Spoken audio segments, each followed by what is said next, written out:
The Pies Nation podcast is proudly brought to you by Swish Online Videos, connecting fans with their favourite sports stars via personalised video messages. It is so wonderful to have them on board the Pies Nation podcast and a great opportunity for you to get involved, particularly with Mother's Day just around the corner. Don't waste much time. Our stars, especially the Collingwood players, they are sold out very quickly, so be sure not to delay. But the good thing is with Swish, Jack, there's so many options you can have for all our Collingwood fans out there. Mate, so many options at such great value as well. Jack Crisp, of course, breaks the consecutive games record this weekend against the Cats. He's at great value, and with our Pies Nation discount, you can get a further 10% off, I believe, Nico? You certainly can. 10% off all videos when you use the code PiesNation at swish.com. So be sure to not delay, not just for Mother's Day, but for all special occasions coming up. Use swish.com, 10% off using the code PiesNation. We thank them very much for sponsoring our podcast. Hello, everybody, and welcome to the Pies Nation podcast, where the pies are hot and the drinks are cold. Nicholas Sacco here, your host, once again. Episode 8 of Season 7, or episode 181, if you are counting from the beginning. And the winning ways continued for one of our biggest days in the sporting calendar, defeating Essendon by 41 points on Anzac Day to remain on top of the ladder. And despite another massive test ahead, the signs remain strong for a big season for the mighty Pies. Today we dissect just how we were able to produce a victory in the wet conditions while highlighting the stars of the show and discuss what our side might be looking like over the next couple of weeks with changes aplenty expected. So much to look forward to. And as we've always said on this podcast, when the winning ways continue, so do the pods with all four of us involved. So does Luke, to Jack, to Marcus.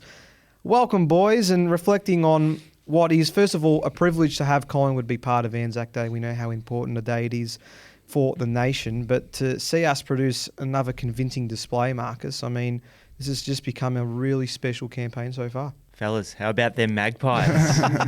Hard not to get excited after 6 on the trot, and a convincing performance once again. We knew Anzac Day would produce some twists and turns, Jacko, but a mature performance nonetheless. It was, had a bit of everything, Nico. Lots of rain about, which we knew was forecasted coming into this one. Even planes flying over after the game had already started, maybe distracting us a little bit. But no, look, a very special day on the footy calendar. Described it on Friday, maybe a bit ignorantly, as like, it feels like footy Christmas, I feel like, for us. Not just for the game itself, but that service beforehand. I've implore anyone who's a Collingwood supporter listening to this who hasn't been to one, do what you can to get to one. It's very, very special and very that made extra special this year, I thought, with that rain in the minute of silence. Lukey just made it a little bit more eerie, and then the Pies as well. Wow, what a game! The Bombers really came hard in that second term, I thought, Nico, and to weather that storm as well as weather the rain it was about. They did it well. Mature performance, and if you had told me that after I left Giants Stadium that we would be 6-1 coming out of Anzac Day, I would have told you to put a straight jacket on and enter into a padded cell because you'd be crazy, Lukey, but here we are. Yeah, and we've touched on it a couple of times already this year, wanting to see a bit more maturity about this Pies side, and when the game is there to be won, to take it away from the opposition. And despite Essendon hitting back and taking the lead, I thought it was quite a mature, particularly second half from us, just to go on with it, not let it be a game that goes down to the wire like we may have let happen in the past couple of years. And I thought that was probably the most impressive thing about the win, was just getting on with it and winning convincingly in the end. It was 41 points. So no stresses for us Collingwood fans this Anzac Day. Our third straight 30-plus point victory, and the second time under Flight we've kicked 100 points or more in 3 consecutive games. I mean, it's unheard of, considering, like you said, Jack, what we saw in the opening round and what we've seen under Fly over the last few years as well. So it's fantastic that we are getting these wins and getting them in a convincing fashion. But let's waste no time because we've got a lot to get through in our episode today. We'll start, as we always do, with the pie that caught your eye. And Marcus, I'd love to start with you this week. Thanks, gents. I've gone with Jeremy Howe as the pie that caught my eye for this week. I think he's been building some really good form, not necessarily whole matches, even though I thought he was outstanding without Darcy Moore there on Anzac Day. But it's quarters that I've noticed with Howie in recent weeks where he's just standing up and in big moments getting a fist in, an intercept mark. I know he had a howler in the second term, which probably gifted Essendon the first A goal. howler, did you say? Yeah, on a string of many. Thank you. But yeah, look, I just think he's doing exceptional things back there as the general of our defence, and is really putting a season together, which once again probably goes against his age. Yeah, he's been superb. Again, 21 disposals. He went at 95% disposal efficiency with 16 kicks. In the wet. Unbelievable. And on top of that, 12 intercept possessions, 3 intercept marks, 0 turnovers after half time. So if you want to talk about that howler, I think the majority of his game was superb, and he has been building this over the last few weeks of the season. I think watching initially, I probably didn't see him in the top 6 or 7 players on the ground. Watching the replay and seeing all those little things he does, Marcus, that's why he's such an important cog to this side. For sure. And once again, maybe there's higher disposals there because we were relying on him more without our captain in the team. But in any case, I thought that there was a number of contributors who displayed the Anzac spirit, and Jeremy Howe was certainly one of them. Pilot call your eye, Jacko. Well, I've gone with Josh Dacos this week. Probably a bit of an obvious one. Finished the game with 36 touches and really had the ball on the string, I thought, especially in the first half. He's on track for 50 touches, Jack. He was. He's been amazing. And really, his body of work over the past 2 weeks, Nico, has been exceptional. Up there against the Lions last week, he was close to being one of the best on ground, had it not been for his younger brother, which I'm sure it's not the first time and won't be the last time. But Josh was exceptional on Anzac Day this year. As one I've been pretty hot on, probably coming into the midway through 2024, as one that took a backward step after having a really good year in 23. This looks like the last 2 weeks of work that we've got from Josh Dacos. It looks like the return to the old Josh Dacos that we know and love. And not only that, we spoke on last week's pod about what his role looks like in this side with Dan Houston. So the fact that Dan was able to come back into this side and Josh could still have an impact, I thought was, really immense and went a long way to setting up the win for us. And the one point that really frustrated me on the day, though, is he's probably not noted for his contested work, Josh. I wouldn't have thought. I don't think that'd be too unkind to say. But the one chance where he very well done, that's not the right way to put it, but he just did it exceptionally. Ran into a contest, got there first, put his head over the ball, and then got stung for tripping up and contact below the knees. It's the worst rule in the AFL at the moment. They need to look at it, and you cannot be pinning blokes for doing that because it was textbook on a wet day. He did everything well and everything safely, so could consider himself a bit stiff there, I reckon, Nico. You missed 2 contested marks that he took, which is unheard of. And there was a little joke about Nick still not having the contested mark, which so that's obviously a known thing within the playing group, and it's funny that they're having a bit of a laugh about. Was that Josh's first contested I believe marks? so, yeah. So now we need to get Nick one. Pilot caught my eye, Scott Pendlebury. I know Nick had his first game as captain, but I thought Pendles once again just showed how good of a leader he is out on the field and almost a coach on the field at times as well. Thought he was stiff not to get the medal. Really?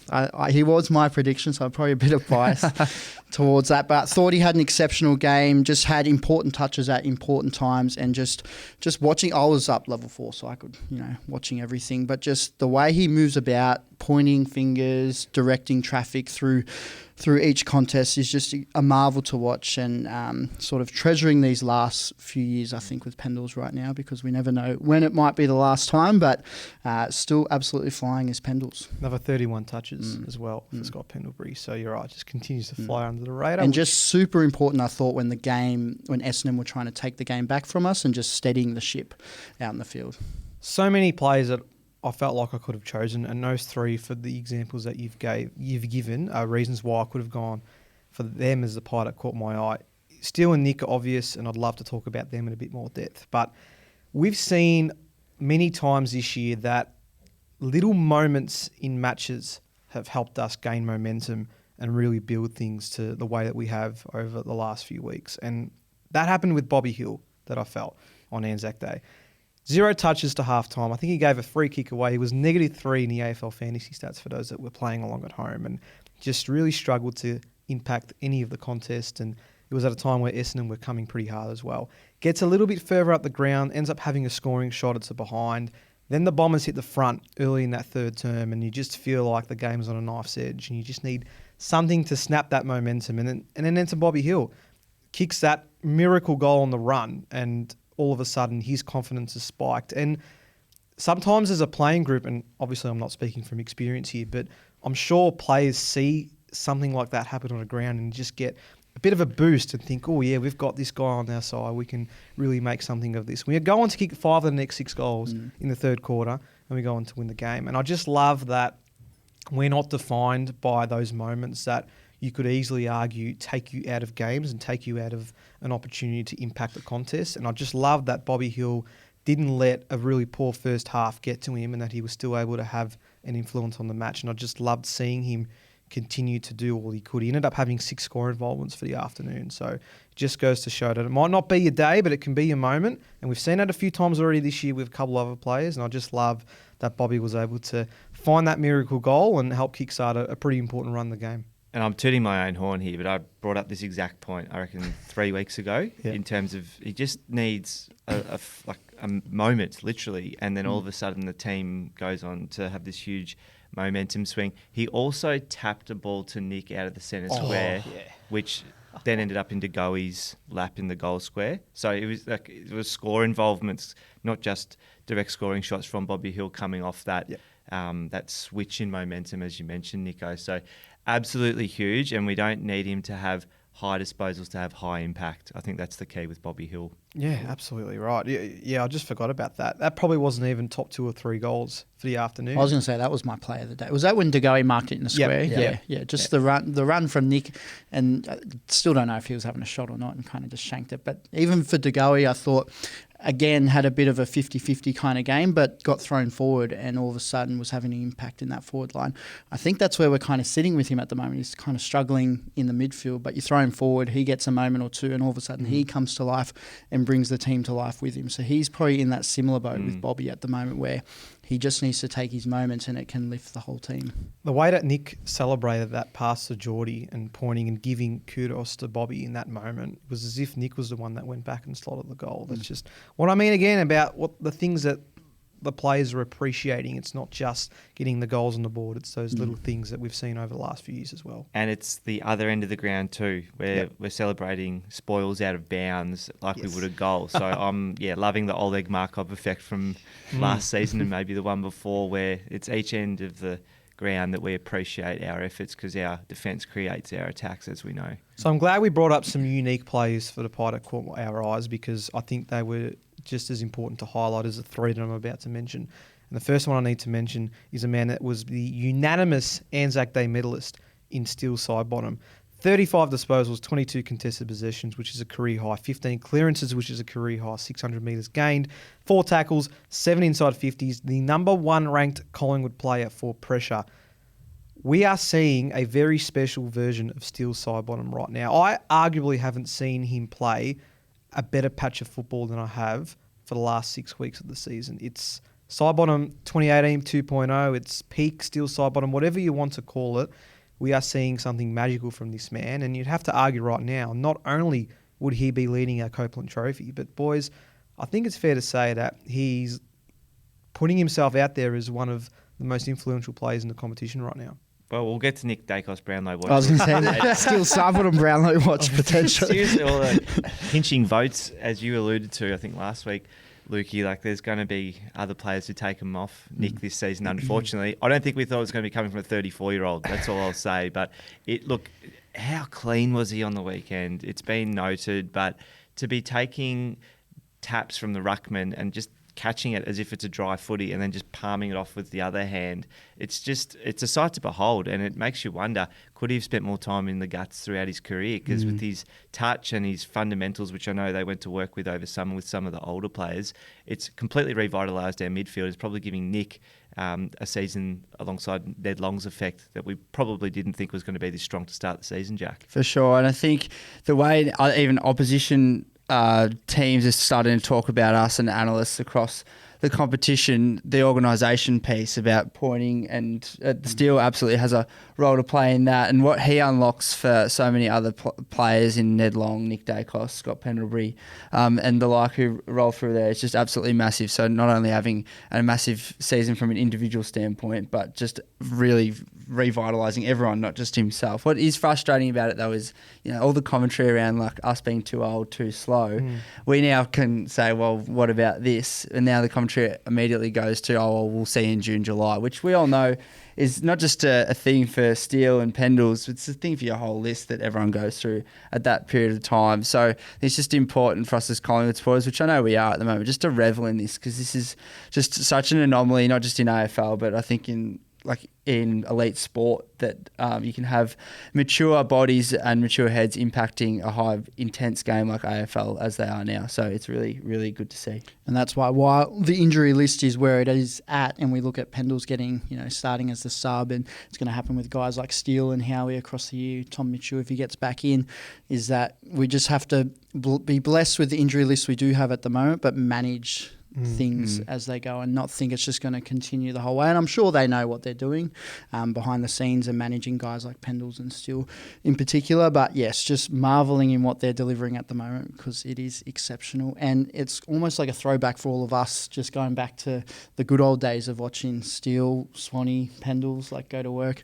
They've got Ned Long in there doing his thing, so Nick Dacos obviously. So it's just a great time to be a Collingwood supporter. Really is. So 2016, he also won the Anzac Day medal, and 9 years later, he's still able to deliver. I should have known when the rain started pouring at the MCG that he was going to deliver, because he loves those little wet weather games, doesn't he? No doubt about it. He's just a big game player. I think he was asked questions about this post-match, like, what is it about you, Steele, that seems to rise to the occasion? And it's in his blood. It must be since his TAC Cup grand final efforts, which have been celebrated throughout his entire career. But to have that sense of occasion and not shy away from it is just something to behold. And my hope is that younger players in the team who have had the privilege of playing with Steele and Pendles are both really embracing the experience as we are as fans, because to have guys around you who are always showing up in the big moments must be inspirational when you think about their legacy and life after their departures. So for these younger guys coming through, part of the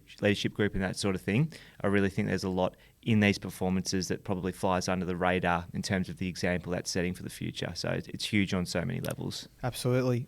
Can't be remiss of us to talk about Jamie Elliott. 5 goals, 19 disposals, 9 marks. I can't remember how many of them were inside 50, but it was quite a significant amount. I think the only reason he didn't get the medal was purely for the fact that he kicked 2 of those 5 goals in the last quarter. I reckon they may have already made their mind up at that point, but can't take away from the effect that Jamie had. Loves playing against the Dons, as we know, was incredibly influential and kicked some crucial goals at important times in the game to ensure that we were the ones in control for the majority of the match. It's, again, we marvel at Steele and what he's doing at this age for everything that Jamie Elliott's gone through, and we celebrated him appropriately last week against Brisbane, of course, with him reaching a special milestone. It's terrific to know that we've got such an experienced head in that forward line that can, again, deliver for us when we need it to. And Jacko, how about backing it up off your 200th? Like, that would have been a big week emotionally to fly from Adelaide up to Brisbane, all this family around, all of the extra attention, which Jamie absolutely loves, doesn't he? Being the fella that he is. But what did you make of that effort to then back it up on one of the biggest stages of the year and really lead that forward line with 5 goals?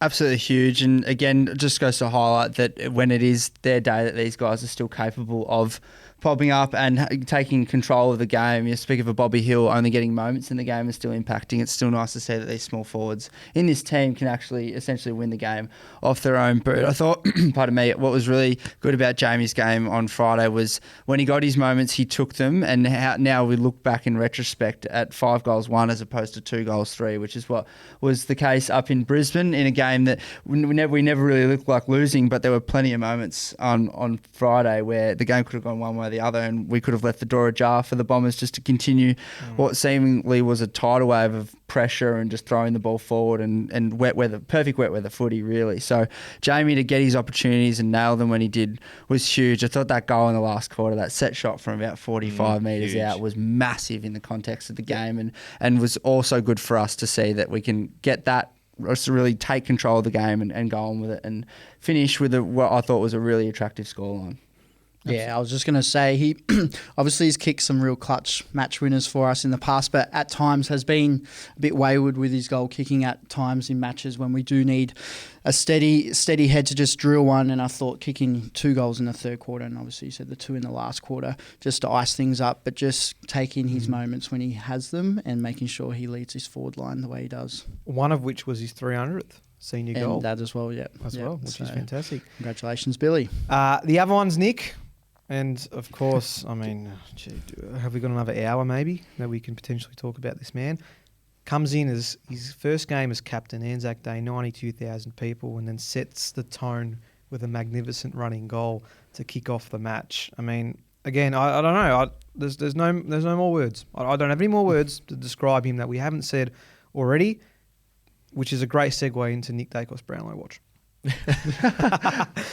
Thought we were going to do this at the wrap-up, but we can do it now. Look, I think he probably doesn't collect any votes, unfortunately, in this round of football. As well as he led, as you say, first goal. He probably needed to nail the other two shots on goal that he had to really have featured in the medal count. I did say that he missed a couple, and I said if he kicked one of those, he'd be right.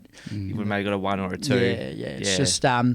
it's one thing that he has let himself down a touch this year. Is his couple running shots he's missed. Yeah, how dare he not? I know we expect him to be perfect, but he has normally drilled them, and he's just had a few where he's been running. And I know he's at full pelt, and it's the toughest time to kick them. But just a couple where you're like, it would be such a good moment if he kicks this, and he's just missed it. But it was great that he got that first one, really set the tone. I thought our first 10 minutes were 10 of our best minutes of the season, just the way we did set the tone, kicked 3 goals straight. So no misses, made the most of our early opportunities. And I know we let Essendon back into things, but for me, I never felt stressed at all throughout this game because of the way we have been playing this year and just the way we were controlling that game early on. I know Essendon hit back and really kind of took ascendancy for a bit, but I don't know, I have trust in this team at the moment. So, what do we make of the decision to start Nick at half forward? Because I wonder if there's some tactics at play about if he's going to get the tag and what's that going to look like. Because he just seemed to get way too much ball, uncontested ball, across the half forward line and still in damaging positions in that sort of centre attacking position too. He obviously ended up on the scoreboard, which was fantastic. But I just wonder, is that another tactic we've seen to try and throw the opposition from the get-go, Nico? Well, I think we were probably expecting some type of attention to Nick from the opening bounce, hence the move to half forward. But what we saw was after that goal that he kicked, it didn't take too much time for him to return to the middle and finish with 11 clearances. But Jack, Essendon just paid zero attention to him and allowed him to do whatever he wanted around the ground. They did, but just on that goal that he kicked, Nico, I got a bit of a story about that. Each week we go with, I'm very lucky to go with my mate Liam and his mum Claire, and they will quite often pick a first goal scorer, chuck $5 on it, gamble responsibly, of course. But this week, Claire Liam's mum had picked Nick Dacos for the first goal scorer. But what was funny about it was we go to the game and we were sort of, Nick is, he gets, I think glazed is the term they're throwing out these days by us Collingwood supporters, rightfully so. But when he won the toss, you would have thought he'd just kicked a goal. It was that loud just for winning the toss. So we sort of started talking to the people behind us about, imagine if he kicked a goal and the guy made a comment saying, well, it'd be worth having $5 on it for first goal. And Claire piped up and said, well, funnily enough, I do. And no joke, right in front of us, he gets that ball, I believe, from the Braz and pins his ears back. And there was no 4 people more stoked or probably laughing as hard as what we were on Friday. But yeah, Essendon's, look, each team is going to come at Nick with a different attack, and it probably more so depends on the personnel that they have available to them. And if you become too Nick-centric, you can lose sort of control of other areas of the ground as well. So that's important to note. But it was interesting to see, as Marcus highlighted, how sort of free he was in that first 10 minutes of the game, essentially being allowed to do whatever he wants. And that's something that you just cannot allow a ball user as good as Nick to do. Because if he's not hitting you on the scoreboard, he's certainly going to be setting kicks up that are just, he's the best kick in the comp. There's no two ways about it. So if he's allowed the ball 60 metres out from goal, you may as well just start marking it down. Do we think the captaincy tag on him had an effect on his performance? I know he's a very humble guy and he would have really been inspired by the opportunity to be the skipper on Anzac Day, but do you feel like he had an extra pep in his step knowing that he was the one leading this side on such a massive occasion? Well, he did say it was the greatest privilege of his career so far, and obviously being captain of Collingwood for a Dacos is a fantastic thing. So definitely it gave us a pep in our step as supporters, I thought, and I reckon it gave the whole team a bit of pep in their step in the lead up. Obviously, losing Das was a sour note for the week, but just then the day or two later seeing... I didn't even think about who would be captain, and it was... I it wasn't a surprise, but I was just shocked. I was like, I didn't even think about who would be, the captain for this game. And it's a great sign of what's to come with Nick, is that obviously he's the next captain of this football club once Darce gives it up.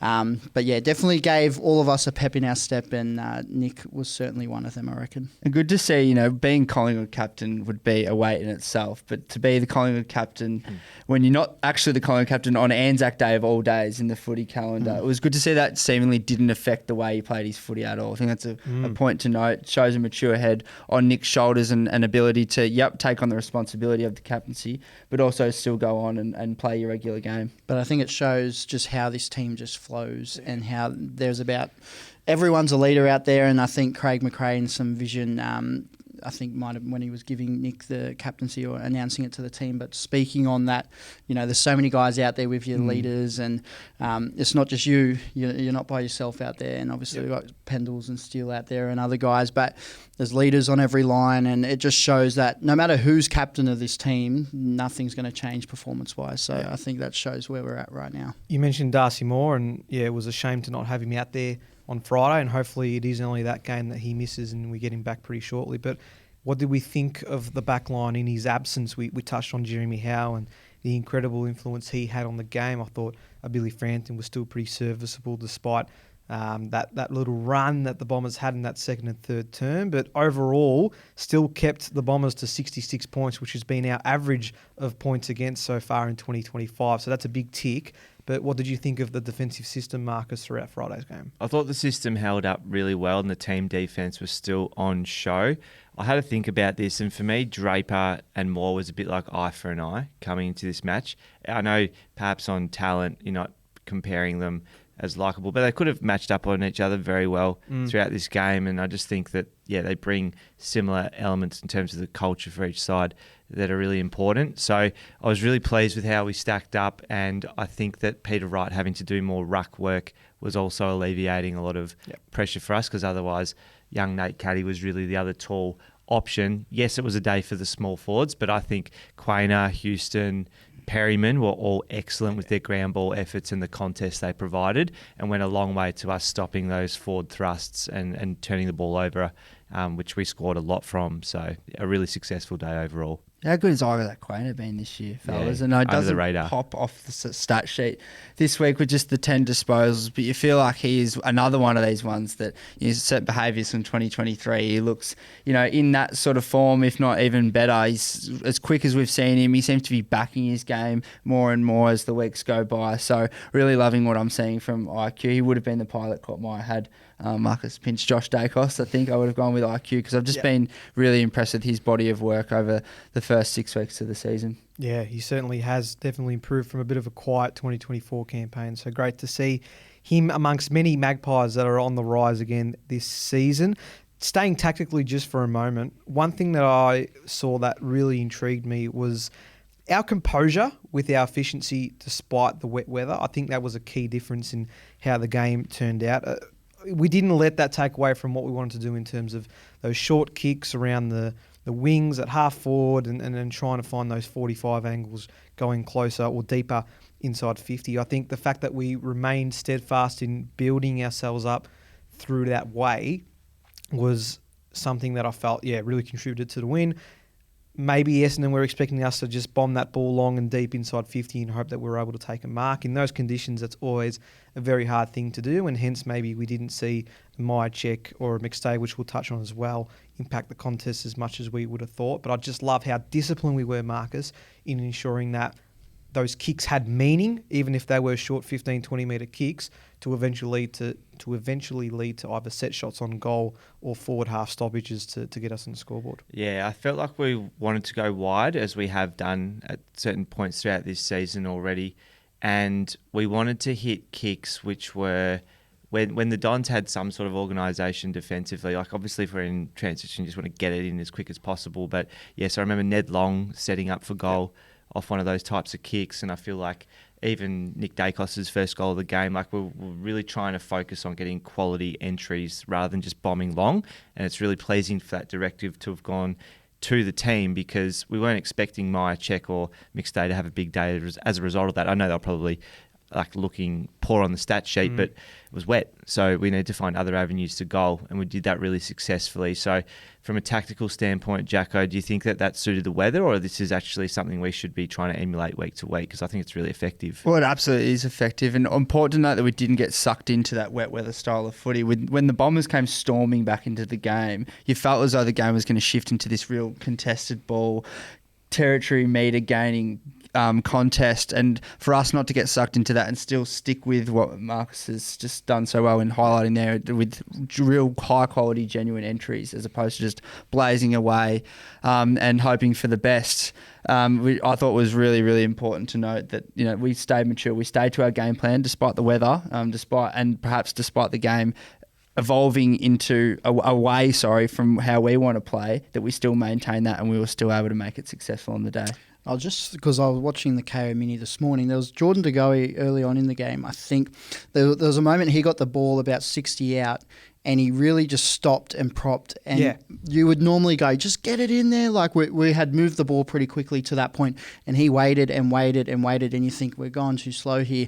But then I don't know who he hit up, but he hit someone up inside 50 and we get a goal from it. But that was probably a perfect example of the directive that you boys are talking about, in that we're getting to that 60, 70 metres out and we're not just bombing it in there to get a deep entry and it goes out of bounds or goes through for a rush behind. We're actually trying to pinpoint a target inside 50. And it doesn't have to be one of our key forwards. It could be one of our midfielders pushing up and making a dart back to 40, 45 metres out and actually getting a shot on goal. So that was probably a great example of what you boys were just touching on, and it just flashed to my head just then. So if you want to go back and have a look at that, and you really, I remember at the game just thinking, just get it in there. But that's why I'm on the podcast, not a coach. So, but that was just a good example. And De Goey as well, the type of player he is, and a rush of blood, might have tried to run off and have a shot himself or do something magical, but good of him to do that, and it shows a clear directive from this team. 67% kicking efficiency we had, which is absurd considering the conditions we had. And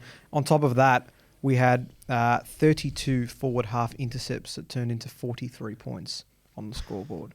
So not only are we efficient going inside 50, but when we do lose the ball in our attacking half, we're remaining steadfast on applying that pressure, bringing the ball to ground, winning it back, and ensuring that we're kicking goals. Yeah, and that's just such a key statistic in the modern game, because if you're turning it over, there's more inside 50 probability, greater territory, and potentially shots on goal as well. So to be playing and seeing us carry out the game style that we know it's again, not the same version as 2023, but it's a matured version of, I think, that blueprint with a lot of the same players in the team that's continuing to find new gears. All right, before we move on to our votes, I want to touch on Dan McStay, probably the main sour note to come out of the Friday Anzac Day win, and that was that he sustained a MCL strain to his left knee in that last quarter. It was non-contact as well, which was a little bit scary, and we all thought the worst, but fortunate in a sense that it hasn't been anything more severe. He will still miss 6 to 8 weeks, which is a real shame, but I was fearing that it was going to be something along the lines of an ACL. So we're fortunate in that aspect that it's not. But I do want to get your initial thoughts, Jens, on how that forward half structure does look now that we won't have Dan for a considerable amount of time. Is it as simple as bringing Mason back into the fold, or are there some different avenues we need to look at? Yeah, he was impressive in the VFL. Nico probably does enough to warrant a call-up, and hopefully the parents are still here in Australia if that's the case against the Cats. But yeah, look, it's either that or potentially blooding a Charlie West, because his form in the VFL has been too good to ignore. I think he's averaging 3 goals a game across the first month of footy. So one of those two, to me, seem the likely options. And I suppose this is the moment where we go, geez, it's nice to have Tim Membry in there. Because even though he's not the legitimate tall, he does provide an aerial presence. And I thought Tim was very good as well, particularly in that first quarter. His goal, we picked it up. We just were smashing it forward, and then he comes and just picks it up and full just on the tilt, left. And that was when it was bucketing down. That was a great goal from Membry. Yeah, on the McStay chat, Nico, I think it's firstly very sad for him individually, and hopefully he gets through that 6 to 8 week 6 to 8 weeks recovery, all good, and we're seeing him back out there. But it's quite frustrating as well because I feel like he's had a really good start to this year, really solid, probably as solid as he has been since coming over to the Pies. And structurally, the way he slots into this side, it really is just chef's kiss stuff because he's our number one target probably going down there, and then his work around the ground and his pinch hitting in the ruck this year has just been huge for us. So probably shouldn't be underestimated that although we would like to see an informed Mason Cox or a young Charlie West come into this team, that this could really shake things up for our forward structure. It's going to be interesting to see what this looks like in the next coming weeks. But as the boys said, we've been talking about this for a long time. Knowing that we got Myercheck, who last year had started becoming susceptible to injury, Lukey McStay, who has history of injury, and Membry, who's an aging forward. When one of them goes down, it's so nice to know that we've at least got the others and we don't have to pull, there was talks of even pulling Nathan Kruger back from the VFL and putting him back on the list. I don't think we're going to have to do that, so that's good. But at least there's names there to bring back in, and it's not always a position we've been in. Obviously, Cox is one, but it would be great to see Charlie West get a go. Bearing things keep going the way they are, we keep winning, put ourselves in a nice position. I think there's no reason not to give him a go. I haven't watched a lot of the VFL, but I have read a few things that have said he will actually benefit from playing in a more skillful side like the AFL side, comparing with the VFL side, getting good ball use inside 50. He's the type of forward that'll benefit off that. So it might be worth being able to see how he does handle with that. Collingwood blooding a young full forward. When was the last time that had happened? It's probably not since Trav Cloak or even the Rockets before him. So exciting times. Darcy Moore, yeah, that's right. Well, actually, that's not a bad call. Played all his junior careers. I like the thought of Charlie West. I'm not sure about playing him against Geelong though. No, you've got to play him against a younger defence. Back line. I think Jack Henry's expected to return as well for the Cats, but we'll wait and see. Coxie loves the Cats. Does he? He does. He does. Yeah, first hand. He does. Yeah. Okay. Don't you remember when he was running into a goal and he had to throw it back in because he had gone past the behind line? He kicked an excellent running goal though. 2017. No, yeah, he's had some good moments against the Cats. Yeah. Yes, I remember that. Sorry, we'll get to our votes in a sec. Again, we've got a lot to go through today, but I want your thoughts on the Goey's game as well. It was a big talking point last week. Kicked a really nice goal, as we know. Did he have two? Did he finish with two for the afternoon, or just the one? Just the one. Regardless, just don't know if he's up to the level. Again, mixed his time between the midfield and the forward line. I'm pretty hell-bent on him having a bit more of a rest to ensure that he's 100% fit, because I just don't feel like the impact is the same when he's not 100%. Do you have a different opinion, boys? Not really, Nico. I think the way Geordie was sort of carrying himself, not in a negative sense, I don't mean this harshly, but he could look like he's still a little bit underdone and potentially carrying a niggle. We had a conversation actually in game about him. We thought, who do we sub off? And his name was mentioned, should we sub him off? And evidently the very next play was the one where Bobby flicked it over and he was able to kick an important goal, because he's that type of player. We forget, even when he's not impacting games, he can still turn a game on a dime like that for you. So he's important to have out there. But I'm with you, Nico. I think a prolonged rest, or even just solidifying his role and making it a bit more clear while he is still going through this transition period of getting himself to be fully fit, is one that I would like to see, just to build a bit more continuity in Geordie's form. If he is fit though, as in injury-wise fit, is he going to get match fit by not playing? I'm not sure games of footy. Yeah, no, he has to play because I think if there's no injury cloud, he has to play. If you want him playing in this side, there's no point taking him out. He's not going to play VFL footy. So how does his role change then if we know that he's not necessarily injured, but not at the fitness that we're probably expecting him to be? Yeah. But he's not going to be, because he didn't get a proper pre-season. So even if he's clear of an injury per se, I think the point that needs to be made, because there's some good chat online about this in terms of, if you don't get games into him, then how's he going to improve his match fitness? But if he's playing sort of on the cusp of being predisposed to an injury again, because he's not 100% fit, would we rather that happen earlier in the season or later in the season? Because I think we need to acknowledge, as Jack pointed out earlier, there is going to come a time where we do have some injuries stocked up, and that's the time of the season where I want Geordie to go more available rather than less, because I'm not convinced that he's fit right now. I still feel like he's not jumping as high as he can. He's not running two ways because he's clearly not able to based on his match fitness. So it's a huge dilemma. I don't know what the right answer is, but I'd rather him around later in the season. Yeah, I mean, obviously hindsight's a wonderful thing. I had the same thought as you, Jack, about subbing Jordan De Goey off close to three-quarter time. Fortunately, we didn't, in the sense that we had Dan having to come off anyway in that final term. Yeah, I could vote. It wasn't my call on the day. Sorry. It was. I pumped her up before, but it was Claire's call. She said, "I think we should sub him off," and then I said, "Oh, I don't know. He can turn a game for you. Don't know. He's that sort of player." And sure enough, he kicked a goal. So yeah, she can get pumped up for sure. I can cop that one as well. Sorry, Claire. Might have to get her on at this point. Yeah, I reckon. Yeah. All right, let's get through our votes then. I feel like they're going to be pretty similar, but we'll fire away anyway. Marcus, your 3, 2, 1s. Thank you. I think Bucks had the same votes as me. It was 1 to Elliot, 2 to Josh, 3 to Steele. Yep. Simple as that. Yeah, I've got the exact same, Nico. I think Nick Dacos slots in there. Had he probably kicked one more of his 3 goes at it. But yeah, those votes are pretty hard to argue with. And it was interesting. I thought when they were about to give the medal out, you never know with these things on what way they're going to go and who's voting on them, of course. But I thought it could have gone to either Steele, Josh, or Jamie Elliott. Yeah. Luke? 1 for Billy, 2 for Pendles, and 3 for Steele. Pendles? I just thought he played an exceptional game, exceptionally underrated. And when he was reading the medal out, it started with S. I thought it was Scott Pendleton from a biased point of view, but I thought he just had a really good game. I thought Josh was incredibly stiff not to win the medal. I know Steele had an exceptional game, but Josh was pretty stiff as well. 3 votes Steele just for winning the medal. He deserves the 3. Nick, absolutely the 4th best player on the ground, as harsh as that is. But yeah, Josh 1, Jamie 2, Steele 3. I think it's a pretty straightforward one throughout Friday. Now, let's move on to Ask Pies Nation, a pretty big one this week that we wanted to touch on because, man, we haven't spoken about yet, but he's going to break the all-time consecutive games record in the VFL AFL.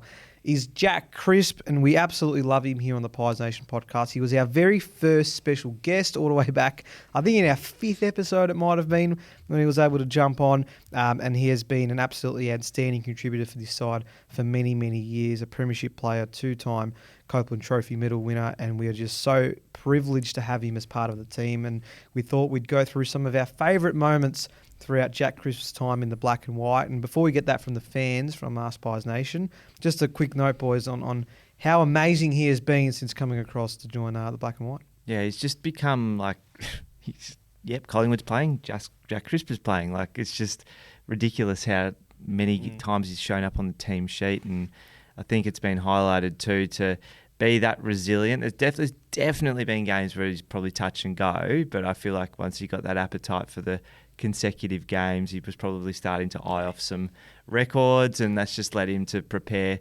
incredibly well, Jack, and now we get to revel in another incredible Collingwood milestone. And not is forgotten as well, Nico, steak knives in that deal from Brisbane, so how they will be ruining that missed opportunity. But what an amazing effort. I think I've been rattling my brain about whether or not the effort in today's game is bigger than perhaps Jim Steins' effort back in his day, which is not to be understated also, but I think just with the amount of games the modern player has to play, the pre-seasons they have to go through, the travel they have to endure, this is no mean feat. And couldn't be more happy for Jack Crisp, who really seems like he brings a real positive vibe to the Collingwood Footy Club, will be immortalised as a premiership player forever, and hopefully can add to that at the end of this year. But so happy for him, and a couple of key moments. I mean, there's been a few over the years, so we can remember the prelims and whatnot. But there's a game against North Melbourne in the wet in 2015 where it was some dark times. Yeah, we were down by a lot in that game, and Jack Crisp was able to. Well, then we weren't used to it, but that was what was going to be sort of his trademark load up from outside 50 in a Nathan Buckley side that I think was down by about 40 points that day, Nico, to put us close to, if not back in front. Yeah, we did. So that's a memory that sticks out for me. All right, let's fire away with some Ask Pies Nation. John Caxos I'll start with. I'll always remember Crispy for his running goals from 50 metres, but the moments that stand out are his 2 goals in the 23 finals from identical spots on the ground. The first in the qualifying final against the D's from 50 on the boundary that hammered home our scoreboard dominance. The second in the grand final from the same spot that arrested the Lions' momentum and swung the match back our way. What a champion. Trademark Jack Crisp is him nailing a shot from outside 50. Zach Martin, this is the one you were talking about. Long goal against North 2015 on our way back from a 30-plus point comeback. Ashley Raymakers, and this is intro. He could kick this, Chris. He could kick this. Oh boy. Oh boy. I think that's the only part of our intro that has stayed throughout the whole 7 seasons. I mean, we've had some mix and matches over the time, and of course, plenty from the grand final a couple of years ago. But that's the only one that's kept true. So that just says a lot about what he's brought to the side. Irvin, underrated moment, but his first goal in the 2023 grand final. In the second quarter, Brisbane had kicked the last few and the game was starting to slip away, but Crispy owned the moment and nailed that lovely set shot from outside 50, steadied the ship, and then we all know how the rest of the day went. Easy to forget, he won best finals player for us in that 2023 season, Marcus, and I think it just, again, not only how consistent he is for us on the field, but the ability to perform on the big stage. Yeah, he's got plenty of clutch moments. I think that probably flies under the radar too, particularly with the role that he's played in more recent times, but has some huge moments, and they're not just goals too. He stands up in the contest all the time. He's not afraid to put his head over the footy, and he's just always played the game the right way. I think that's what I've enjoyed the most. Kadel Iana, 2023 grand final, second quarter, those 2 goals are severely underrated now. They keep getting said they're underrated, but I think everyone's rating them quite highly. The more you talk about it, yes, I don't think they're underrated. Lezak, 2022, all those comebacks had one thing in common. Jack Chris would take the game on and somehow get us going with his playoff halfback. Been an incredible player for us. Yeah, he forgot that he sort of started off on the halfback line, Jacko. Do you remember, was it 2022 or was it 2018? I can't remember. It was against Essendon, so I can't remember if it was the Jamie Elliott goal after the siren or the one where Degoe is simply the man, I think was the commentary. But he's running through the middle of the ground and looks like he's about to lose control of the ball, and then sort of does like a basketball, like sort of fake wraparound. It was just didn't look right, didn't make any sense. But when they slowed it down, it was a good bit of ball craft there from Christopher as he was running through the middle of the ground. I reckon, now that I'm saying it out loud, I reckon it was 2018. I'm thinking because who was commentary? Nigel Carmen. Nigel Carmen and Jason Bennett were on the Sunday afternoon. I reckon it was a shift. 2018 that type day. of setup, that one. Michael Gerard, his energy just to keep getting up for each week. Congratulations on breaking the record. One hell of an achievement. Ross Garrett, 3 goals in the first quarter against the Bombers last year. He'd had a slow patch in the season, was even subbed for a game. This is what he needed to get back on top. Love Crispy, a great role model. Yeah, was that the one of the later game against Essendon last year where we put him up 4 and he kicked 3? Was that what he was talking about? Yeah, 3 goals in the first quarter. Now it's recalling. We lost, so we don't need to spend too much time talking about. But yes, can go and kick an important goal. Yes. David Broadbent, it's in your intro. He could kick this, Chris. He could kick this. Oh boy. I think at that point of the game, I think we had hit about a 6 or 7 goal margin in that second term. And that goal was in between Mason Cox's incredible second term as well, where he kicked 3 in the quarter. And I think that was the moment where it was like, oh, hang on, this isn't just a little purple patch. We're actually taking control of this and we're going to go on to win it. So, yeah, awesome. And I'll finish with Rob McLean. He can kick this. He can kick this. Again. I now say it whenever Crispy's having a shot from around 50. In fact, it's creeping into my commentary on any player I think can kick a goal from long distance or an awkward position. Well, I think that says to me that we have to keep that in the intro. I think it's just iconic. Iconic, absolutely. Well, that was Us Pies Nation, so thank you to everyone that gets involved. Instagram, Facebook, Twitter, YouTube, Spotify, Apple Podcasts. Be sure to keep subscribing to our YouTube channel. Keep following us on all the podcast platforms and our social media platforms. Continue to get involved. We're building something pretty special as a podcast, just as the boys are outside on the field as well. So be sure to keep getting involved, as you do with our Guess the Margin and Guess the Crowd competitions, which we move to now. A 41-point win for the Collingwood Footy Club. Anybody close? Yep, we got 2. Wow. A few close, but 2 that actually got it. Simon Burke. Yep. Pies by 41, so shout out to Simon. And Troy Rogers, 41 Wow. points. They must have been more confident than we were. Well, I reckon, it didn't. The margin really creeped out by the end, so it didn't feel like a 41-point victory by the end. It probably felt like about 25, 30 points. So good to still get that decent percentage win on the board as well. 140, I think, is our percentage at the moment. Which is better than what it was in 23 at this time of the year. I mean, our percentage was never... as good as it's been since 2011, I reckon. It feels like we've never, particularly last year, the percentage was always about about 100. So obviously what's been put into practice over the off-season is clearly paying dividends right now. Absolutely. All right, and then guess the crowd. The crowd attendance was 92,044. And then I heard people on SEN the next day saying that it wasn't big enough, that they're disappointed it should have been more. Jared Waitley was one of those to say that. It shocked me because, I don't know, not many other clubs are getting 92,000. I'll give you that tip, but a pretty good crowd, I thought. Yeah, I think probably the rain may have kept a couple away, but you can't ask. I mean, I looked around trying to find seats and I couldn't find many, so I don't know where they're fitting another 8,000 in. But that's the point. I think it's a little bit unsavoury when you get the sellout crowd, or that what they deem as a sellout, so no tickets made available to the public, and you're looking around, you can see empty seats everywhere. That always leaves a bad taste in your mouth. But as Lukey just said, there was good luck finding an empty seat. And even on Friday the rain, normally the rain comes and everyone stayed in their seats. And I generally had a good look around, and I was getting excited, in the fourth quarter when the crowd's about to come up. I'm like, here we go, guess the crowd. Yeah, well, I stayed in my seats because I was on level 4 undercover, so why would I move? I actually forgot that it was raining because were you on level 1 or 2? Did you cop any rain? Yeah, I got wet the whole game. Yeah, I just sat in the rain. Marcus, were you... Right. One undercover. Oh, that's right. You were at home. Because it just didn't feel like it was raining hard. It was just like it looked misty from the top, but I was up top. I just forgot it was raining. So when they were fumbling a bit and a bit slippery, I was like, what are you doing? But I forgot that it was quite wet out there. So don't know if it felt like that down where you were, Jacko, but... Yeah, it wasn't like, torrential rain where you couldn't, had to squint and keep your eyes shut because you couldn't see the play. Just when you see it was constant, the lights and you could just see it slow, and it just it actually looked nice coming down. But jeans are about 3 kilos heavier when I stood up, that's for sure, because all the water that's soaked in. That's all right. All right, so we're speaking to Christine as part of our guest at crowd. So let's get the cans on. 19 away is what you've given me here, Lukey, which I think is pretty impressive. 92.63. Were there many close? There was a few within 200, 300. Nice. So she messaged the page. So shout out to anyone who thinks they've won it and messages, because it does save me a little bit of work, because I go, well, I know you're the closest. And Should we just bring that in as the mechanism? Prerequisite? Yeah. If you want to get on, Lucas going to get 100 messages a week now.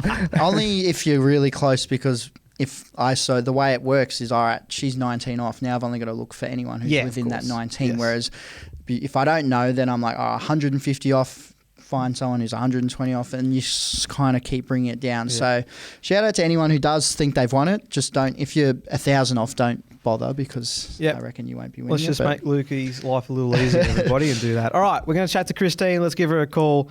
And we're going to speak about the Mighty Pies. So, hold on. I'm going to just change that, and we'll move it across to somewhere where we are able to call her. So we'll try and do that right now.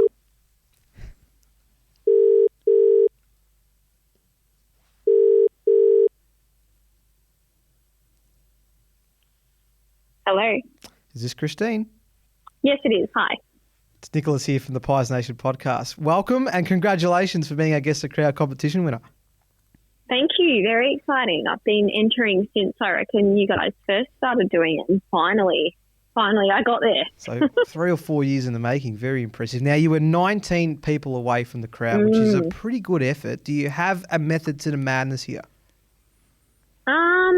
I think I was looking at what last year's crowd was, and I think it was like 93 something, and I thought, well, South will still turn up, but because of the rain, maybe stick with that low 90. So I did 92, and then I thought, because Jack Crisp was equaling the record of the consecutive games, I thought, well, I'll go 92.025 to stick with that kind of theme. Yeah. But, so it finally paid off for me. Very good. Well, that's a perfect way to do it for this particular occasion. Were you one of those 92,000 there on Anzac Day? And I guess regardless, Christine, tell us what you thought of the Pies getting their 6th straight win. Yes, I was there, and I sat in the rain all day. I don't think I've been to a game where it just rained the whole day. I feel like it was not a break in rain for the whole game. So, yes, had my poncho out like everyone else did, and sat there and, thought we started really well. Was a bit worried in the second when we let them get back into it, and when they kind of piled on, I think it was about 4 in a row, and even the start of the third quarter, once they hit the lead, I was a little bit like, oh no, I can't do like a nail biter, especially on a day like today. But I thought we did really well to kind of just, get the lead back. And I think after that middle of the third quarter, we stayed in front, I reckon, the rest of the game. And I think, the last quarter when we piled on, did we end up with like 4 or 5 maybe in the last?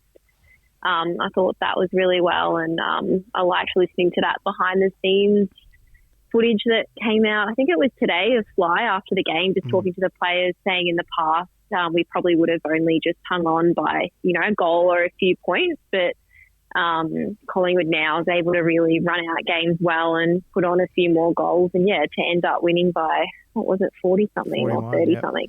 Yeah, I thought that was really, really impressive of us in the last quarter. So very, very happy with the win. G'day, Christine. It's Luke here. Congratulations on you guessed the crowd, and thank you for messaging and reaching out to let me know. Just it made my job a little easier checking. Oh, good. The I'm glad. crowds. I can tell you're very excited. So great to have you on. Just touching on Collingwood this year, and you spoke on. I did see that vision as well with Fly mentioning how we're not just winning games by the scruff of our neck. We're actually getting the job done earlier in the piece. Are you seeing a different Collingwood across this season and how we're actually winning games, not just getting by a kick, but actually putting teams away and asserting our dominance on the opposition? Yeah, I think so. And it's been impressive how we've been able to actually score, kick a couple goals in a row quite quick, kicking 2 or 3. I think it just helps with, especially us fans as well, with our nerves in the stands. Yeah. And just being able to run out the games really well and not get too, I guess, panicky when it is starting to get a little bit closer. I felt like in the past maybe we make a few more mistakes and you actually see the players start to panic a little bit. But I felt like they all just looked still really calm and it's very, very nice to actually end up winning by big margins. So it helps with our percentage as well, because I feel like usually we're a team where our percentage never looks that great on the ladder, but to actually be up there with maybe the top 3 teams or maybe even top 2 teams for percentage, I feel like it's very, very good, and it might come down to that the rest of the year. So, yes, very, very happy Collingwood supporter right now.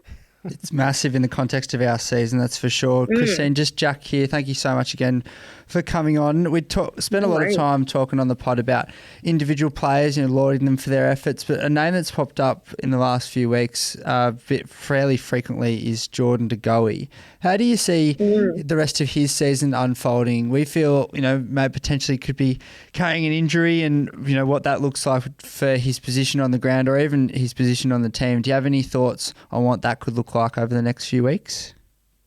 Yeah, I feel like it's a hard one because he can be such a match winner, but then at the same time, if he is carrying a bit of an injury, then you just think, is he taking up someone's spot who's actually fully fit and ready to really give it a go? But then, the fact that he can kind of still hit the scoreboard, I think he took a really good mark in the goal square in the third quarter, which just helped us either get the lead back or to go back up by a couple goals. But he just seems to, I feel for him because he just struggles a lot these past few seasons with just getting injured and missing a few games and coming back. I mean, I don't know, as the sub, I feel like it would be a bit weird seeing him as the sub, especially with some of the more older players that we might want to into doing that. But he can be such a match winner, so I know he's important and can just, fire up and kick a goal and go back into the midfield, and being that more bigger body can maybe, push a few guys around. But, I don't know, it's just a bit frustrating, I guess, that he's always injured a lot of the time, and who knows at the moment if he is carrying something, but I'm sure it'd be frustrating for him as well. But whilst we continue to win, then great to stay. Thanks, Christine. Marcus here. Some great commentary from you, so thank you for your insights. Quick one from me. Talked about Crispy, and it's obviously a big occasion for him this week. Just wanted to know, is your preferred steak knife Jack Crisp or Paul Medhurst? Oh, gosh. I do remember Paul Medhurst, but I would have been a lot younger. I feel like, what Chris do is pretty incredible, isn't it? Like, what is it, 245 games now in a row this weekend is it's pretty crazy the fact that he's just always been in the side, and to just not, especially with 3 kids as well. You'd think that there'd be, I don't know, gastro or something around the house or a flu. But no, it's pretty remarkable. And I'm sure, we'll see this week that the club will celebrate him, definitely. Yeah, that's an interesting perspective. Who knows? He's had to go through everything. There was a time where his missus might have been ready to give birth or heavily pregnant, and there was it was kind of 50-50 whether he's going to play. It was crispy. Yeah, I think it could have been 100%. Oh, there you go. So he's had to go through many obstacles, as we know. Christine, before we do let you go, it's been fantastic to have you on this week's episode. We need to know from you a simple answer here: is the lid on or is the lid off? No, I feel like it's on. I just think it's such a long season, and, it's still so early on. I'm very impressed with what we are seeing, though. I'm very content. I'm happy. But I just, I don't know. I feel like when you get too excited about things, you just, something could happen. And, no, I'm always a bit of a kind of nervous fan, I think. So I just, I am happy, but I really do hope that we're able to go all the way this year. I'm sure we'll be celebrating hard if we can get there. But so far we are looking good. So, yes, I'm happy. It's the Collingwood way to think that, so I don't blame you at all. It is, isn't it? Thank you so much for joining us for this week's episode. Thank you for having me. Looking forward to celebrating some wins with you. Oh, thank you. Really appreciate it. Thank you. Love all that you guys do. It's great. So thank you from all us fans. We love it. Oh, thanks, Christine. Hopefully we'll be able to see you around soon. Awesome. Sounds good, guys. Thank you. Thanks, Christine. Thanks, guys. Bye. All right, and that was Christine joining us as part of our Guess the Crowd competition. That could be you if you guess the crowd closest to the pin. So keep an eye out for the post that Lukey does in the lead up to each match. Give it your best shot, and if you are closest to the crowd, that will be you joining us as part of our Guess the Crowd. We're on a hat trick for the lid on.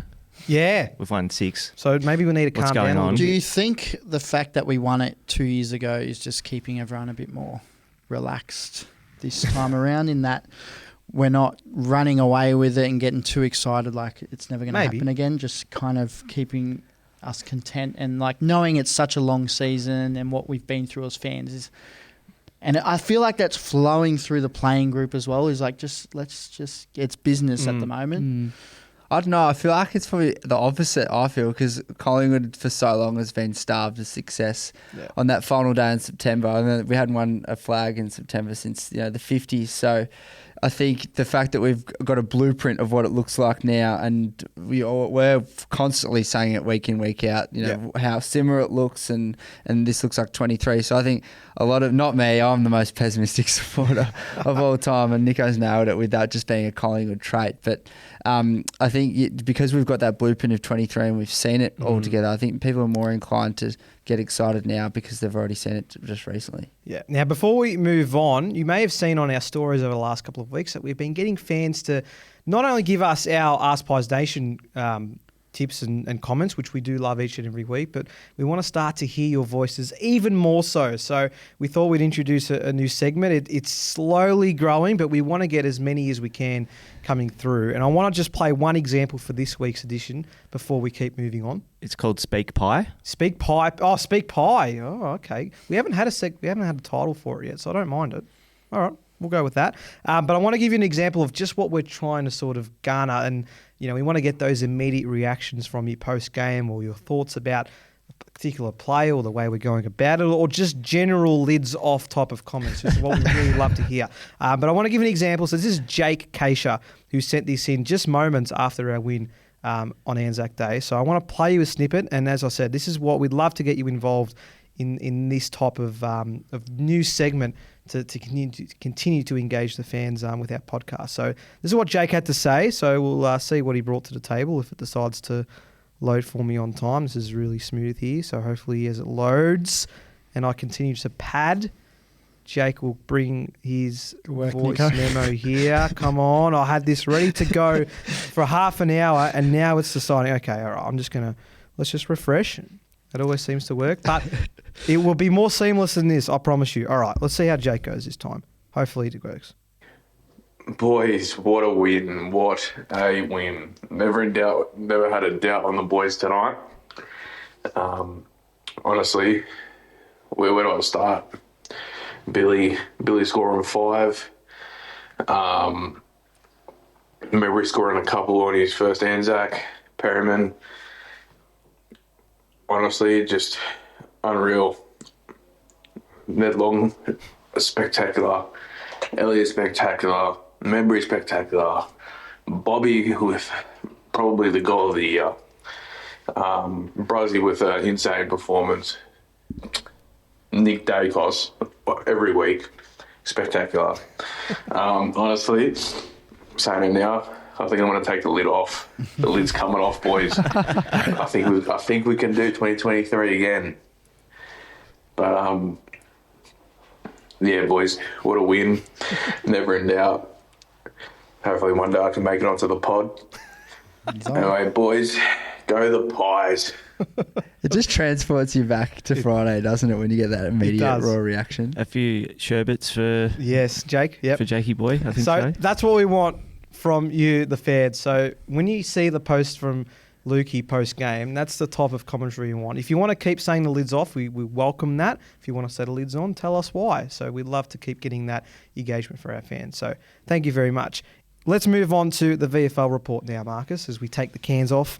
We had a night game out at Port Melbourne because with the TV rights at the moment with Channel 7, all the Saturday night games are out at Port Melbourne, but we took on the Bombers and we were able to continue our winning ways there also. Yeah, able to get the job done by 31 points on neutral terrain. Very impressive, going very well. Won the last 3 of 4 for the VFL side. So without further ado, we'll get the full lowdown from the Surge. First night game in 2025. The Bombers jumped the Pies early, kicking the first 2 goals before Collingwood scored. It was a very entertaining game early. Plenty of contested football and run and carry saw Essendon take a 15-point lead at quarter time. So it was, 6 goals to 4. Sorry, Collingwood take a 15-point lead, but it was 6 goals to 4 at quarter time. Essendon changed their game plan, chipping the ball around and slowing the game down to deny the Pies the ball in the second term. Then the game deteriorated into a dour struggle, with the Pies only managing 2 goals for the second term. After the main break, both teams made some skill errors, missing targets by hand and foot. Collingwood looked sluggish with few contributors assisting, whilst our tall forwards struggled with the ground ball early in the third quarter. The Bombers, however, were inaccurate with their goals, kicking 3 goals 7, and the lead was reduced to 1 point before Collingwood's pressure game lifted, and along with some great transition play, scored some late majors to restore the lead to 15 points, a very accurate 5 goals 2. The final term saw Collingwood's tackling pressure return, with some quick centre clearance work thanks to Mason Cox, Oscar Steen and Harry Dimatia. Tom Wilson and Josh Brown also helped providing our forwards with multiple chances to score. A very efficient Collingwood kicked 5 goals 3 to 2 goals 5 to run over the top of the Bombers and win by 31 points. An outstanding game from our captain Sam Glover and our young midfielder Josh Brown, who were the pick of the VFL players, whilst Jath, Dean and Cochrane all held up the team defence and were the AFL listed standouts. So great to see both VFL and AFL listed boys here, Marcus, continue to bring the VFL Pies some wins, but also continue to improve their own games. Yeah, always a healthy sign of a footy program when the 1s and the 2s are going pretty well. So with the Pies sitting inside the top 10 still, Nico, which we're very excited about, moving up to 5th spot. Hopefully we can get the job done this week. Again, I believe we're playing at Vic Park against the Dogs on Saturday afternoon. So if you're looking for something to do before the Cats game, that could be a nice trip from Vic Park train station to Jolimont. Always love a VFL Vic Park game. It always just brings back the memories. So that's fantastic. Meanwhile, our VFLW girls also took on Essendon. Unfortunately, the result did not go our way, going down by 40 points. They jumped us with an 8-goal-1 opening half. So pretty hard to get ourselves back on track after that. So it was a dominant win for Essendon, but still early on in the season to be 1-1 at the moment. We also take on the Dogs at Vic Park at 10 o'clock. So it's a VFLW, VFL, AFL triple header on Saturday, which is fantastic. So be sure to head down. You'll get a full day of Collingwood action by seeing the VFL, VFLW and the AFL squads take part. So be sure to keep an eye out for that, which is great. All right. I hyped this up pre-record, but I have a really fun game to wrap things up for you, gents. And it's not one we have played before, but it's a more simple one to what we've done in recent weeks. But That's good. Figured, well, it's good for you because I think you guys need it. But I figured that because we are celebrating Jack Crisp, and he's breaking what seemed at the time a pretty unbreakable record with the consecutive games, 245 this week. And I really hope this doesn't come back to bite us and that he will still, in fact, play. I'm touching wood and everything to make sure he gets there.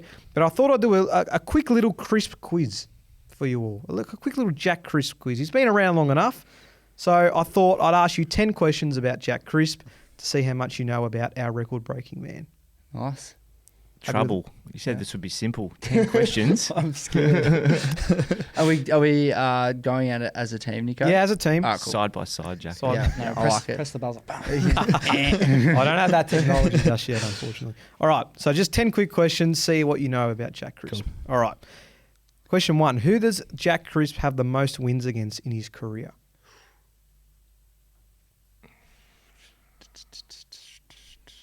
Which team? Who do we always play twice in his season? I was thinking maybe Geelong. Geelong have been pretty good since 15. I know, but we've had a good record against them, and we've played them twice a fair few times, I feel like. Geelong? Oh, yeah, I was getting my mind. But I'm open to... Yeah, Carlton, Essendon. Like, these are the teams we played twice most years, and let's be honest, we've had the wood over the Jack Crisp's 10 years. So which team, out of the three of you, which one are you going with? That's not the Lions, is it? The old foe. Let's go Carlton. Carlton? Oh, yeah, are you happy? I'm happy with Geelong. All right. Carlton's the majority. I'll give up. Carlton's correct. Carlton's correct. Where was 14 wins. Where was Geelong? I don't know. I'll give you that after. All right.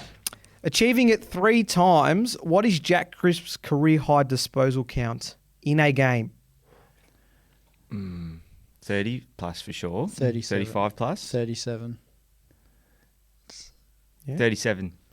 36. Oh, That's all right. So he Go on, hasn't got okay. 37 ever. He's 36. He's never had 3 37. times, He's yeah. had 36 Not bad, not three bad. times. I'm All happy right. with the start. A very simple one here, I would hope.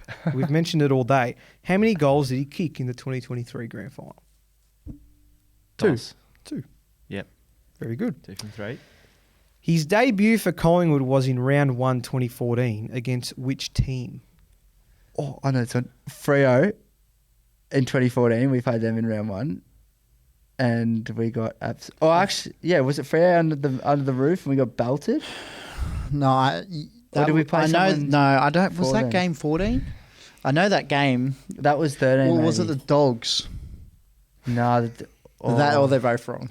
no, hang on. 2014. It's No, I apologise. I read it wrong. 2015. 2015. Oh, yeah, 'cause I also know that one. Who Brisbane. is it? Brisbane. Yep.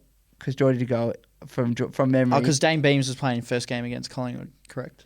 Yep, you're right. Yeah, Brisbane Lions. Yeah, Well and done. it was Jordan De Goey's debut game Yeah, as well. very So that good. also puts into perspective. What was the 2014 one? 2014 was against Freo. Was it Yeah. Freo? We got Yeah. absolutely smashed. All right. What is Jack Crisp's height? Oh, 191. He's taller than me, so Happy with yeah, 191? I'm happy with that. yeah. 190. Oh, Surely these half correct. They're Close. All right. yeah. All right. Along with Jack Crisp, what were the 2 picks that were sent to Collingwood in exchange for Dane Beams in the famous 2014 trade? Like what number were they? 5? 5 was one, Yep. 5 was to and go. 5 was to go. 5 and 25, Bang. Nice. Spot on. lucky. Yeah. 25 and 5. and all they got was Beams. Who has played more games alongside Jack Crisp? Steele Sidebottom or Braden Maynard? It's gonna be Braz. Well, Braz, Steele's too obvious. yeah. Braz Braz didn't- hasn't missed much since he debuted. Yeah, he still he debuted in 15 as well. 14. So 15. It was, 14. Yeah. Braz. Doing a bit. With Darcy and It was Geordie. against Hawks. It was against Hawks. Was it 15? Yeah, it was 15. It was the night that Darcy Moore debuted, and this is just weird. It was also the game where they did the circle after the game for Phil Walsh because he'd just passed away that morning. Was that when we came back against the Hawks? And Yeah, we Pendles kicked poorly. Should have won by about 25 points. So Steele or Braz? Fasolo. So this doesn't help us answer the question. I'm going to go Braz. Yeah, I'd be more inclined to go Steele. Steele. All right, you're the Steele, 2 versus 3. it was Braz. Really? Do you have the stat? 215 games, Braden Maynard. 210 games, Steele Wow. Work Sidebottom. that out. Steele must have missed. a bit then. Yeah. 'Cause- All right. Yeah. You've got 3 more to go. True or false? Jack Crisp is in the top 20 in Collingwood's all-time games played list. At 240. What's he breaking? What's the record again this week? 245. Top 20. True or false? I feel like true's too obvious. I feel like it's false. We It'd be like 21st or something. All right, false. False. It's true. Yeah. 18. Should have made myself look He's good there because I was 18. going to say true. Falling away here. All right. Jack Crisp is one of 3 Collingwood players to register 1,000 tackles. What is his career high tackle count in a game? Only 3 have got 1,000 tackles in Collingwood history. Yep. Wow. I'll give you a point if you tell me who the other 2 are. Bo McCreary's coming in hot. I don't know where he's on that list, but he'll be not- up there. Pendles isn't. Pendles is one. He's yeah. one, yeah. Anyway, that's not the question. What's his career high tackle count in a game? It's not Pendles and 12. Steele. It is. So, well, there's a bonus point. So, sorry. 12? 12? 16. 16? Which Okay. one of those 2 you reckon? 16. 16. It's 11. Oh, All right, last question. Name the 2 years that Jack Crisp won the Copeland Trophy. 2-2 22. and 2-1? Was it a back-to-back? was it? Was it equal with Grundy? Oh, it was COVID. Who won it in 2020? 2020. Yeah, COVID. Did Grundy win more than one?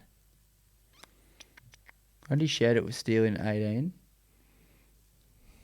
So what's your answer? No, it's around that period. I know. All right, yeah. 22 and somewhere else. 2-18 and 2-2. So 18 and 22. You got half right. 21 and 22. Oh, Yeah. We were Right. first Back right to the back. first time because Yeah. I said back-to-back. Oh, anyway. No, Six there out you of go. 10 or- That's your Jack Crisp Was quiz. that 5 out of 10 or something? That's 6 out of 10. No, it's a pass. And the couple that were right, Yeah. very close. All right. Well, Thanks, Nico. That was no good. worries. Hope you enjoyed that. That pick get was good from you boys. I would have had no idea. 5 and 25. Yeah. Marcus, Jack, Luke, thank you, boys, for joining me. Thank you, Nico. Always glad to be here. Just happy to be Just here, happy Nico. to be So, yeah, thanks for having me back, boys. Good to see you. And until next week, I've been Nicholas Sacco. You've been listening to or watching the Pies Nation podcast, where the pies are hot and the drinks are cold.